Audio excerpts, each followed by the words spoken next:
Boa noite, irmãos. Que a graça e a paz de Cristo esteja na nossa mente e nosso coração. Também cumprimento aqueles que porventura estejam nos acompanhando pela internet, que também sinta o calor de Cristo aonde é que você estiver. Convido os irmãos para abrir a palavra de Deus no livro de Mateus.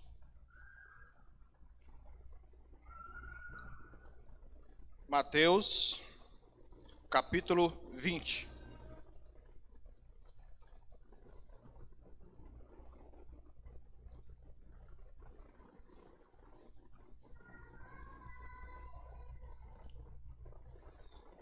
Amém? Todos encontraram?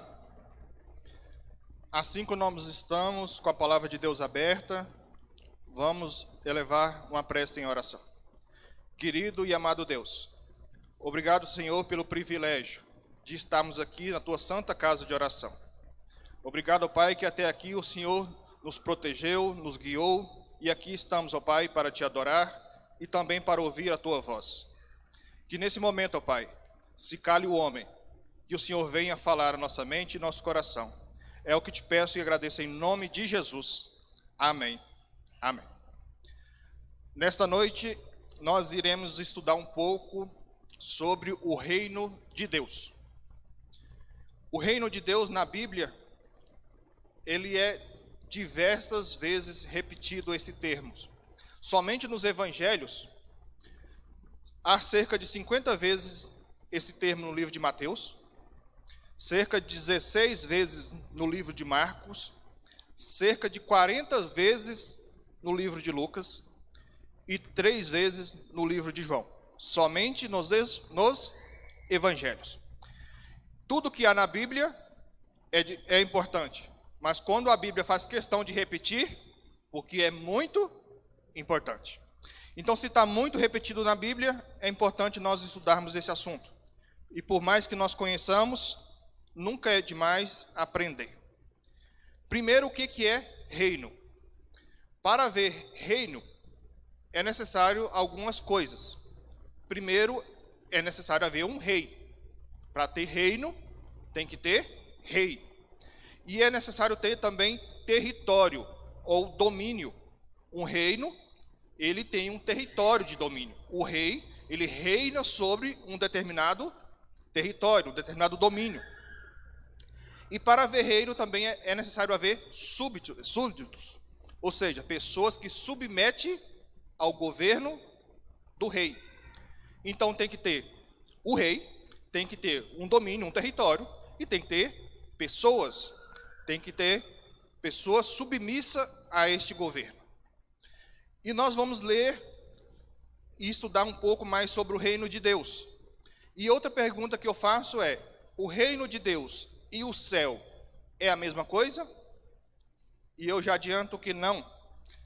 Embora elas são coisas parecidas, mas diferem em si. Nós podemos trazer a definição de céu, há uma série de definições com vários detalhes, mas simplificando. Céu nós podemos definir com o quê? O paraíso de Deus. E o reino de Deus é o quê?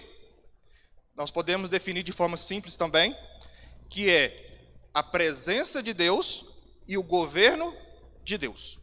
Então, sendo assim, quando começou o reino de Deus?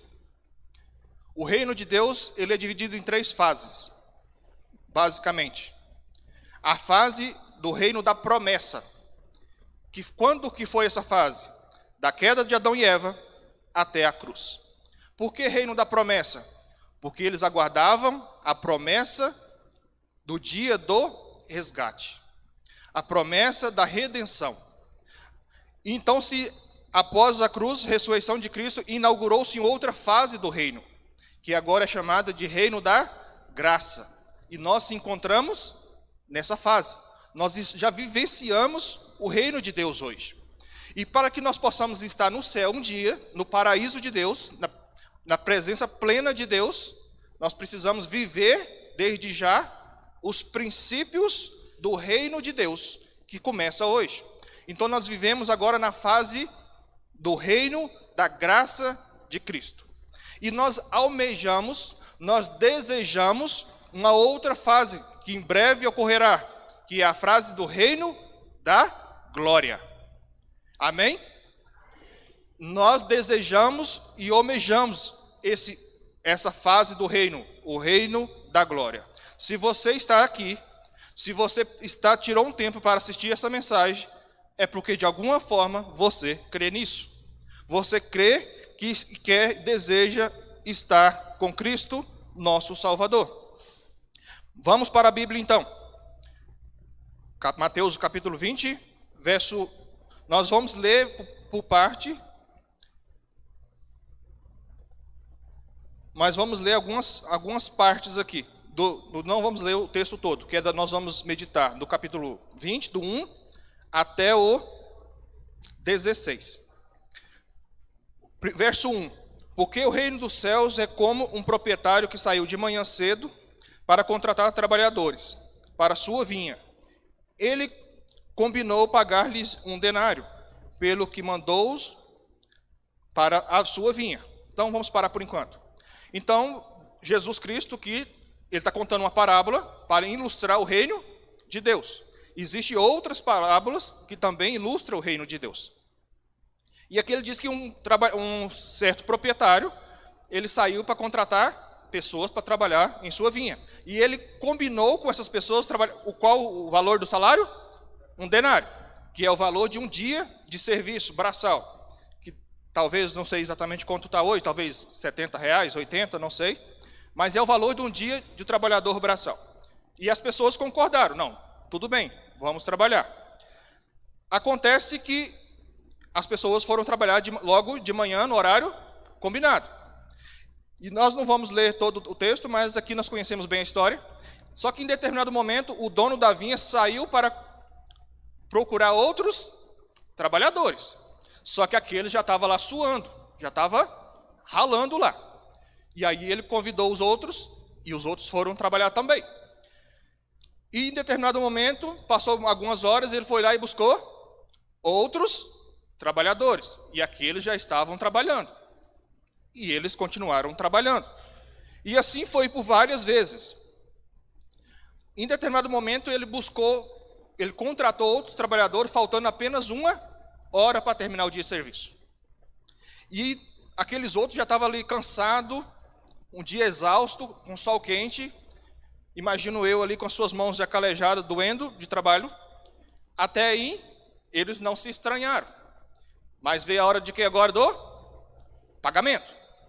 E aí Jesus fala que o dono da vinha pede ao seu administrador assim, paga o salário deles, começando pelos últimos. Então veio aqueles que trabalharam apenas 1 hora. Está aqui 1 denário, um dia de serviço. E aqueles outros que trabalharam o dia inteiro, principalmente, e aqueles outros que trabalham mais horas, imagino eu que os olhinhos deles brilharam. Bom, se esse aqui trabalhou só 1 hora, recebeu o valor de um dia completo, nós vamos receber uma bolada. Só que aí chegou aqueles outros que trabalharam algumas horas, recebeu um denário. E chegou a hora que aqueles que trabalharam o dia inteiro, recebeu quanto? 1 denário também. Aí eles se assustaram. Mas, espera aqui, nós trabalhamos o dia inteiro? Isso não está sendo justo? E aí vamos ser sinceros. Aos olhos humanos, é justo? Não. Imagina você nessa situação. Trabalhou o dia inteiro, cansado, aí vem um trabalho 1 hora, na parte mais amena do dia, né? O sol já está se pondo. Trabalha 1 hora e recebe mais que você. Isso, aos olhos humanos, não é nada justo. Mas Jesus deixa muito bem claro que é justo por um detalhe. O combinado foi 1 salário. Jesus combinou com você 1 salário. Isso traz para nós aqui uma mensagem muito importante sobre o reino de Deus, que eu quero destacar. Tem vários detalhes aqui na parábola que a gente poderia extrair, mas eu vou se apegar a um detalhe. Será que nós não estamos agindo da mesma forma daqueles trabalhadores? Às vezes, será que nós não estamos falando para Deus, mas Senhor, eu trabalho tanto, e eu vou receber mesmo tanto daquele ladrão da cruz que se converteu lá no último instante da vida? Será que nós não estamos tentando colocar a justiça própria no reino de Deus? O reino de Deus, ele é de graça, o reino da graça. Não é o reino de justiça humana, é o reino da graça. Então a salvação não é pelos méritos, pelo tempo que você trabalhou. A salvação não é o tempo que você trabalhou, mas sim pelo o fato de você ter recebido e aceitado o chamado. O que aqueles trabalhadores todos tinham em comum? Todos aceitaram o chamado para o trabalho. E a pergunta que eu faço para mim e para você: você tem aceitado o chamado de Deus? Não importa se você foi chamado de manhã, se foi ao meio-dia, se for no final da tarde. A pergunta é: você tem aceitado o chamado de Deus? Se você não tiver, se a resposta for não, então passe a falar para Deus: sim, Senhor, eu estou disposto a trabalhar na tua obra. Eu estou disposto a te servir, pois este é o reino de Deus. E outro aspecto do reino de Deus, que muitas das vezes nós ignoramos, e eu quero meditar com vocês. Vamos para Marcos, um pouquinho aí para frente. Marcos, capítulo 7.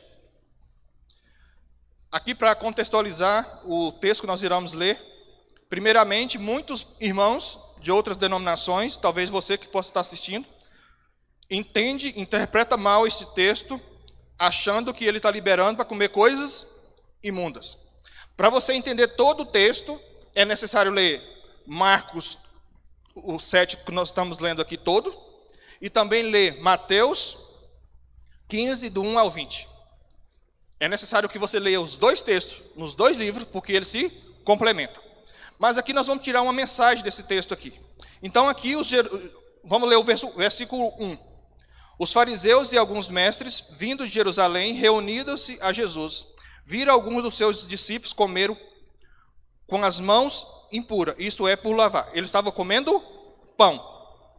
Então, alguns fariseus ali, reunidos, para comer o quê? Pão. A Bíblia declara que é pão. Mas eles tinham ali uma cerimônia de purificação das mãos. Não era lavar as mãos por higiene, mas um processo de purificação. E eu pergunto para vocês: as pessoas religiosas, independente se é cristãs ou não, vocês acham que elas gostam de seguir regras, sim ou não? Quem acha que é sim? Eu quero ouvir. Quem acha que é sim primeiro? Ou levanta a mão. Quem acha que é sim? Então quem acha que é não? E os que não acham nada, não acham nada. Mas eu vou trazer um exemplo para vocês. Não sei se vocês têm conhecimento da religião hindu, que é bilhões de pessoas, especialmente na Índia. Eles têm um ritual, eles vão até o rio Gandhi, é isso mesmo, Fábio? Gandhi. E o rio, um detalhe, do rio é extremamente poluído, mas muito poluído. Tipo o Tietê da vida. E eles viajam centenas de quilômetros, às vezes até milhares de quilômetros, para ir neste rio, para tomar um banho de purificação. Eles têm todo o custo da viagem, o desgaste da viagem, e ainda para submeter-se a um rio poluído, porque eles creem que precisa fazer isso para purificação. Então, respondendo à pergunta, todo religioso praticante, independente de qual denominação, gosta de seguir regras. A princípio, nós pensamos que não. O problema com o reino de Deus e o problema com as regras, um detalhe: para ter qualquer reino precisa ter o quê? Leis, regras. Mas vamos ver aqui nessa história. Então os discípulos estavam ali para comer, né? E eles começaram a comer o pão sem purificação das mãos. E aí então os fariseus começaram a acusar: mas Jesus, os seus discípulos não fizeram o processo de purificação. Agora vamos para o verso 6. E ele respondeu: bem profetizou Isaías acerca de vocês, hipócritas, como está escrito: este povo me honra com lábios, e seu coração está longe de mim. Em vão me adora. Seus ensinamentos não passam de regras, ensino de homens. Verso 8. Vocês negligenciam o mandamento de Deus e se apegam a tradições humanas. Verso 9. E disse-lhes: vocês estão sempre encontrando uma boa maneira de pôr de lado o mandamento de Deus. O nosso problema com o reino de Deus é que nós queremos seguir regras, mas não as regras de Deus. Todo cristão, ou que seja de qualquer denominação não cristã, diversas, ou que seja de outras religiões não cristãs, gosta de seguir regras. Mas o problema é que gosta de seguir regra da forma que ele gostaria. Às vezes a regra que ele lhe impõe é mais penosa do que os mandamentos de Deus. Às vezes pessoas fazem sacrifícios que Deus não pede, sacrifícios penosos, mas diferentes do que Deus pediu. E Jesus chama eles aqui de hipócritas. E aí a pergunta, eu estou servindo a Deus no reino de Deus, seguindo as regras do reino, os mandamentos do reino, a lei do reino, ou eu estou seguindo as minhas próprias regras que eu quis inventar? Ou por tradição, e aqui um parêntese, Jesus não é contra a tradição, viu? Jesus não é contra a tradição. Jesus é contra a tradição que contraria os mandamentos de Deus, ou que tenta substituir os mandamentos de Deus. É esse tipo de tradição que Jesus é contra. Então aqui, Jesus, vamos ler de novo, o verso 9. E ele diz, vocês estão sempre encontrando uma boa maneira de pôr de lado os mandamentos de Deus. E aí eu pergunto para mim mesmo, será que eu estou tentando achar uma boa... A expressão que me chama a atenção aqui é a boa maneira. Porque existe uma lógica, existe um raciocínio. Ou seja, não é uma maneira qualquer, é uma boa maneira, mas que deixa de lado o que? Os mandamentos de Deus. E se eu estou vivendo assim, eu estou sendo um hipócrita e eu não estou vivendo o reino de Deus. Nós vamos ler alguns versos. Antes de nós irmos para o próximo verso, pode ir abrindo aí no livro de 2 Coríntios. Se nós estamos falando de reino, então nós falamos que o reino de Deus, ele, antes da cruz, ele era chamado de reino da promessa. E por que reino da promessa? Porque era a promessa da restauração do reino de Deus. É a promessa da graça, a promessa do resgate. Então, se há uma promessa do resgate, quer dizer que o reino de Deus tinha sido perdido. E em João 14:30, Jesus diz que quem é o príncipe desse mundo? O diabo, Satanás. E Jesus diz que não tem parte nenhuma com ele. Então, o príncipe desse reino, em determinado momento esse reino foi se perdido, e o príncipe regente desse reino passou a ser o diabo. Mas então Jesus tinha um plano de resgate e estabeleceu o reino da graça. É o que nós estamos. E nós almejamos o reino da glória. Vamos ler 2 Coríntios 5:20. Portanto, somos embaixadores de Cristo, como Deus estivesse fazendo a seu apelo, por nosso intermédio. Por amor de Cristo, lhe suplicamos, reconcilie com Deus. Então, aqui tem duas coisas que eu quero destacar. Primeiro, que Paulo diz que nós somos o quê? Embaixadores de Cristo. E aqui fala no final, reconcilie com Deus. Será que nós estamos necessitando, nesse momento, reconciliar com o reino de Deus? Mas antes eu quero explicar um pouquinho sobre ser embaixador. Não sei se vocês sabem, eu acredito que sim. Mas a embaixada, por exemplo, se você for em Brasília, na embaixada dos Estados Unidos, a lei que rege dentro da embaixada, os funcionários da embaixada dos Estados Unidos no Brasil, lá em Brasília, não rege pela lei brasileira. Eles estão submetidos à lei dos Estados Unidos. Se você for aos Estados Unidos, na embaixada brasileira, todos os funcionários, todo o território lá, do portão para dentro, as leis que regem lá é qual? As leis brasileiras. Então, se nós estamos num reino que ele foi perdido em algum momento, e ele foi submetido a quem? Ele foi usurpado, a melhor palavra, por quem? Por Satanás. Mas as leis que nós temos que viver é do príncipe deste mundo que está no trono? Ou nós devemos ser embaixador do reino dos céus? Do reino dos céus. Então nós precisamos estar neste reino, mesmo que ele ainda está sob o domínio, embora Jesus já o derrotou na cruz, mas ainda ele está sob o domínio do diabo. Mas nós precisamos viver os princípios e as leis do reino eterno. Vamos um pouquinho para frente para Hebreus. Hebreus 8. Vamos ler o verso 10. Hebreus 8, verso 10. E esta aliança farei com a comunidade de Israel.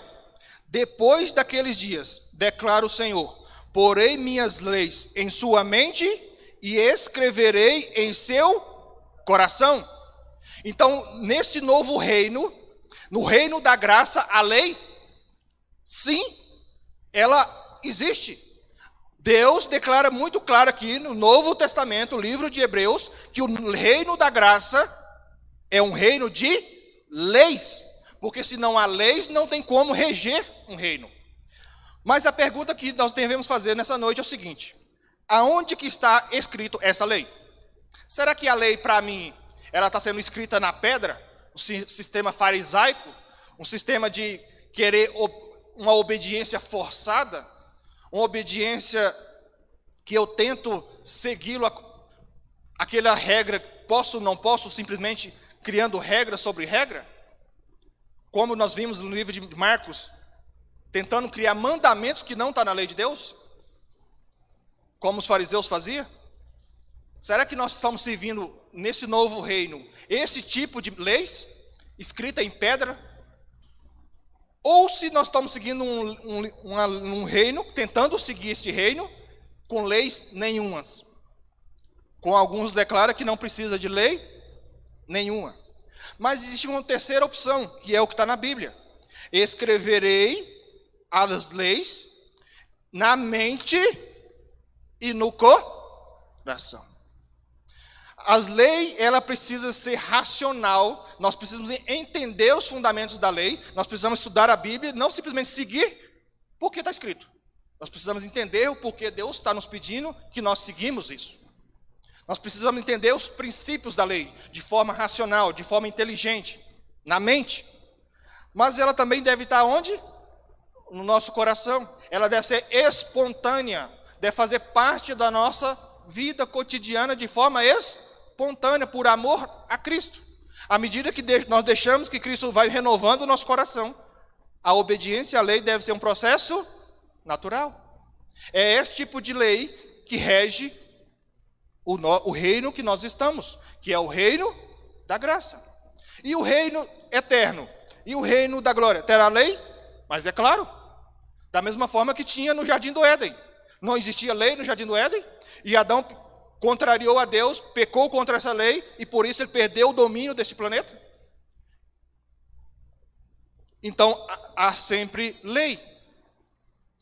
Vamos voltar rapidinho aqui no livro de Mateus. Mateus 22. Mateus 22. Vamos ler o verso. Só um momento para encontrar. O verso 13. Aqui no Mateus 22, de 1 a 14, Jesus conta uma outra parábola, falando também novamente do reino. Só que eu quero destacar apenas o verso 13 aqui. Então disse o rei aos que serviam: amarre-lhe as mãos, os pés e lance fora nas trevas. Ali haverá choro e ranger de dentes. Então Jesus pode nos retirarmos do reino dele? Mas é claro que sim. E não somente Jesus pode retirar do reino dele, se nós não seguirmos a lei de Deus, se nós não deixarmos ser transformado, que aqui na parábola que fala da vestidura, temos vestes nupciais adequadas, que é a transformação da nossa vida, do nosso caráter, nós seremos retirados desse reino da graça. Embora é um reino de graça, nada que nós falamos antes. Eu posso trabalhar 50 anos para Cristo, E uma pessoa que aceitou a Cristo no último momento da vida, de forma sincera, vai ter o mesmo galardão, o céu. Mas é um reino da graça, mas ele é um reino que eu posso perdê-lo. Eu posso ser excluído dele. E aqui diz que joga para fora, onde haverá trevas, choro e ranger de dentes. Vamos para o último texto dessa noite. Vamos para Apocalipse. Apocalipse 21. Vamos ler o verso 1, o 3 e o 4. Apocalipse 21, verso 1, diz assim: Então vi novos céus e nova terra, pois o primeiro céu e a primeira terra tinha passado. O mar já não existia. Então aqui João tem uma visão e ele vê que o reino antigo passou. Então este reino de pecado, este reino de injustiça, este reino de problemas que nós vivemos, de doenças, de tristezas, ele vai passar. Muitos de vocês têm acompanhado as minhas lutas. Hoje, especialmente, eu passei muito mal. E eu fiquei com medo de não conseguir honrar o compromisso de estar aqui com vocês. Mas ao mesmo tempo eu senti que não é por mim, é por Cristo. É pela graça de Cristo. E aqui eu estou. Mas o que me coloca mais energia no meu coração é que esse reino de problemas, de doenças, de dores que eu sinto, e todos vocês sentem, vai passar. Amém. Agora o verso 3.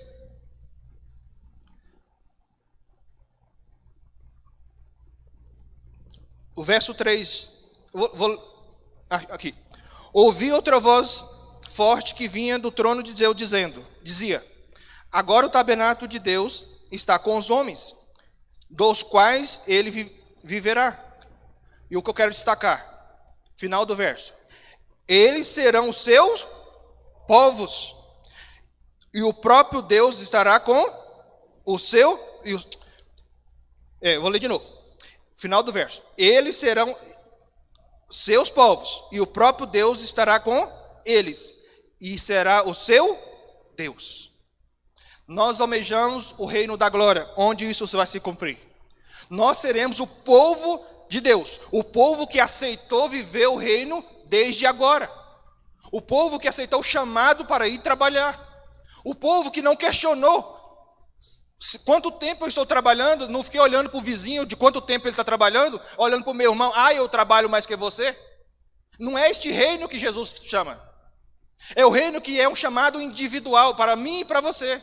Faça a pergunta para você: o quanto você está trabalhando para Cristo? É o tanto que Deus está pedindo? Ele chamou de manhã, de tarde, meio-dia ou de tarde? Você tem que fazer a pergunta: você está aceitando o chamado para Cristo? O que Cristo tem chamado para você nesta noite? Talvez Cristo tenha chamado você para se entregar através do batismo.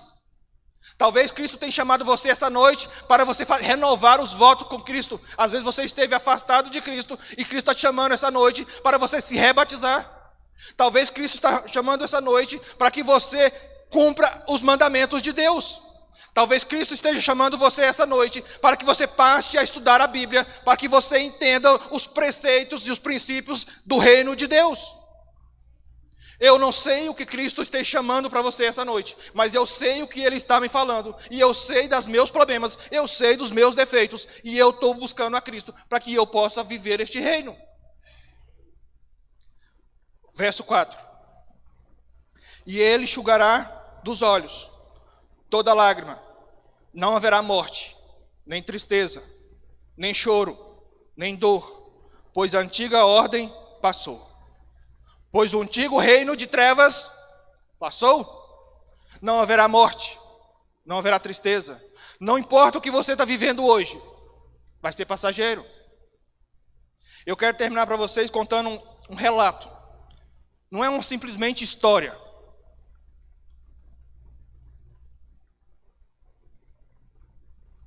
É um relato verdadeiro. Era uma vez em um reino distante. Esse reino, ele era de paz, de harmonia, de vida. Esse reino não havia nenhum tipo de problemas. Era um reino perfeito. Qual é esse reino? Jardim do Éden, por consequência, todo o planeta Terra. Era um local sem nenhum tipo de dor. Não havia nenhum tipo de sofrimento. Não havia sol esquentando além da conta. Não havia frio além da conta. Era tudo em harmônico, perfeito. E existia um príncipe regente deste reino. O nome dele? Adão. Mas esse príncipe regente, que era para poder, que o planeta Terra estava os seus domínios, ele era o príncipe, ele que regia, mas ele devia obediência ao Rei Supremo, o Rei Criador dos céus e da terra. Em determinado momento ele duvidou da palavra do Rei Eterno. Em determinado momento ele questionou as leis e as ordens do Deus Eterno, Criador, o Rei do Universo. E ele o desobedeceu. E quando ele desobedeceu, ele perdeu o seu reinado para o príncipe das trevas. Mas o reino do universo não deixou eles abandonados. O reino do universo não nos deixa abandonados. Ele criou um plano, e na verdade ele já tinha um plano, desde a eternidade. E esse plano, um plano de resgate, para resgatar o reino e resgatar o seu povo, os seus súbditos. Esse rei eterno, esse rei imaginável, maior do que o universo, maior do que o espaço sideral, maior que o tempo, incompreensível pela mente humana. Esse rei,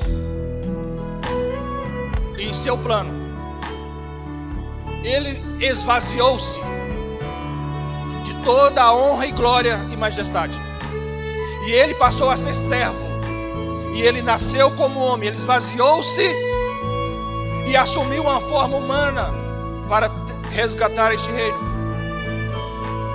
Ele sofreu. Você sofre?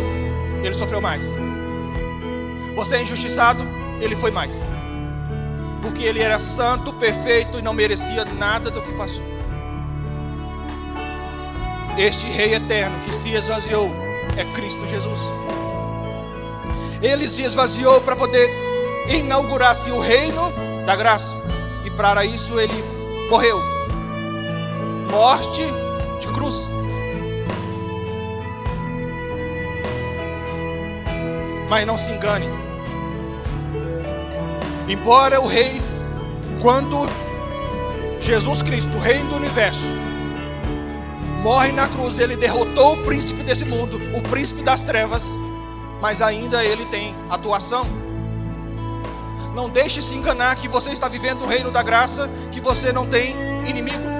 Ele ainda tem poder, mas ele já foi vencido pelo sangue de Jesus Cristo. Hoje eu e você temos uma escolha: aceitar o chamado de Deus, aceitar o chamado do reino do amor, aceitar o chamado do reino da luz e viver conforme Ele tem pedido. Não seguir conforme é mais conveniente para nós, mas viver uma vida de renúncias, uma vida de entrega, conforme Ele tem pedido.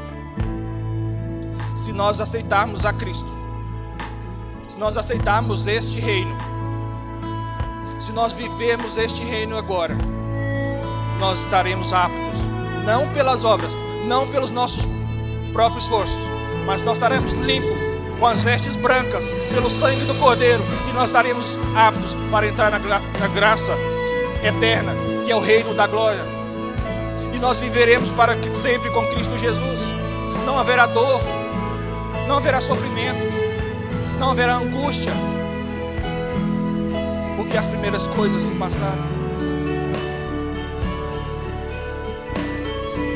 Por mais que nós, muitas das vezes, nós sentimos desanimados, às vezes deprimidos, tristes, Às vezes até nós blasfemamos contra Deus. Mas ainda é tempo. Se você está ouvindo essa mensagem, porque há tempo, mas este tempo não será para sempre. O reino da graça, ele se encerra um dia. A misericórdia de Deus vai se encerrar. A Bíblia nos diz que Deus é longânimo, Ele é paciente conosco, querendo que cada um de nós chegamos ao arrependimento e entregamos a vida a Ele.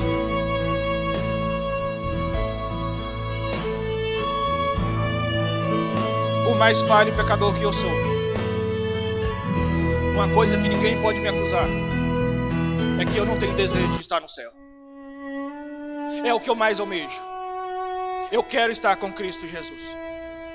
Mas tem mais um outro detalhe que ninguém também não pode me acusar. Eu não quero estar sozinho. Não, o céu não será o mesmo sem você. O céu não será o mesmo, porque Cristo deseja que todos cheguem ao arrependimento e se entreguem a Ele. Nessa noite, eu não sei qual que é o chamado que Deus tem feito para você. Não importa que horas que Deus te chamou, mas aceite o chamado. Que nós possamos, como irmãos, como igrejas, apoiar uns aos outros, ensinar a palavra uns para os outros, fortalecer uns aos outros. Ninguém aqui é melhor que ninguém.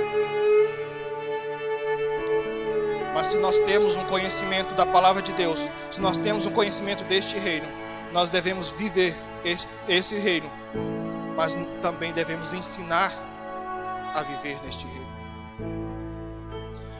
Não sei o chamado de Deus para você essa noite.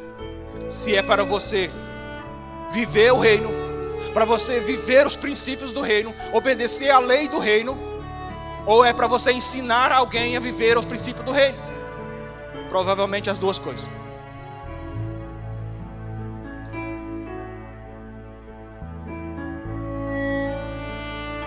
Mas o Senhor da vinha nos chama, e nós não receberemos um denário. Nós receberemos o nosso nome escrito no livro da vida, e uma coroa, e umas vestes brancas. Se você aceita o chamado, se você entendeu a mensagem que Deus tem para você essa noite, eu convido a você a ficar de pé e nós falarmos com Deus neste momento. Querido e amado Deus, obrigado, Pai, pelo teu reino. Obrigado, Pai, porque o Senhor se fez homem e se entregou por nós para o nosso resgate. Ó Pai, nessa noite nós entendemos que nós estamos vivendo, já vivemos este reino. Que nós entendemos, ó Pai, que o Senhor já pagou o preço para nos resgatar. Mas nós entendemos também, ó Deus, que precisamos de uma entrega total. E nós entendemos, ó Pai, que o Senhor nos chama para um verdadeiro mergulho, não viver na superficialidade, mas uma entrega, um mergulho total no teu reino, na tua vontade. Ó Pai, nós somos muitos pecadores. Nós somos muito falhos, Pai. Nós carecemos da tua graça. Nós carecemos do teu perdão. Nós te suplicamos, ó Pai, que nos alcance, que nos ajude, que nos fortaleça a nossa fé, que nós possamos estar preparados para o grande dia do teu retorno e viver com o Senhor eternamente. Sela, Pai, esta mensagem, essa decisão que nós foi tomada hoje, que não seja um momento apenas passageiro, mas uma decisão de vida. Leva, Pai, para nossas casas. Abençoe, ó Pai, essa pessoa que possa estar acompanhando pela internet, que também possa fazer essa entrega. Abençoe nossos familiares. Esteja, ó Pai, com aqueles que estejam enfermos, independente da enfermidade, ó Pai. Se for da tua vontade que nós pedimos, suplicamos o teu milagre. Mas se não for da tua vontade, ó Pai, apenas nos dê forças para que nós não afastamos do Senhor. E nos leve, ó Pai, para que nós possamos não simplesmente despedir deste lugar, que nós não possamos, despedindo deste lugar, despedir do Senhor, que o Senhor nos acompanhe aonde nós formos, mas que coloque no desejo do nosso coração de sermos, que possível, estar na tua santa casa de oração. Tudo isso eu te peço e agradeço, em nome de Jesus, amém, amém.